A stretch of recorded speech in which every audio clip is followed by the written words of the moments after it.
സുഹൃത്തുക്കളെ, ഇന്ന് എനിക്ക് വളരെ സന്തോഷമുള്ള ദിവസമാണ്. കാരണം എന്താണെന്നറിയോ, നമ്മളെ പിന്നെ സിയാഫ് മട്ടാഞ്ചേരിൻ്റെ എയർഫൈൻ ട്രേഡിങ്ങിൻ്റെ ഇനാഗ്രേഷൻ്റെ പരിപാടിയായിട്ട് പിന്നെ ഷാർജയ്ക്ക് ക്ഷണിച്ചിരുന്നു. അന്ന് എനിക്ക് പോകാൻ കഴിഞ്ഞില്ല. നമ്മളെ റെസ്റ്റോറൻറ്റ് കഫ്റ്റീരിയ വർക്കല്ല, അപ്പോൾ അതുകൊണ്ട് എനിക്കത് പോകാൻ കഴിഞ്ഞില്ല. അപ്പോൾ പോകാൻ കഴിയാത്തതുകൊണ്ട് അദ്ദേഹം ആ ബുദ്ധിമുട്ട് മനസ്സിലാക്കിയാണ് ഒരു ദിവസം എനിക്ക് ഞാൻ പോകാത്തതിന് ഇങ്ങോട്ട് കൊടുക്കുന്നത്. എനിക്ക് മൊമെൻറ്റോ അതുമാതിരി അദ്ദേഹത്തിൻ്റെ ഒരു ചെറിയ ഗിഫ്റ്റൊക്കെ ആയിട്ട് ഇങ്ങോട്ട് വന്നിട്ടുണ്ട് ആരാധനയ്ക്ക്. അപ്പോൾ ആ ഒരു സന്തോഷം ഞങ്ങളെല്ലാവരും അറിയിക്കുകയാണ്. ഇവിടെ വരും കാണിച്ച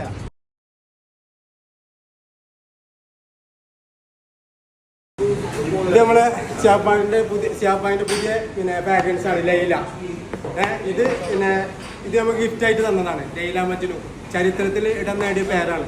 അപ്പോൾ ജനങ്ങളെല്ലാവരും ഇതൊന്ന് ഒന്ന് ട്രൈ ചെയ്യുക. നല്ല സ്മെല്ലൊക്കെ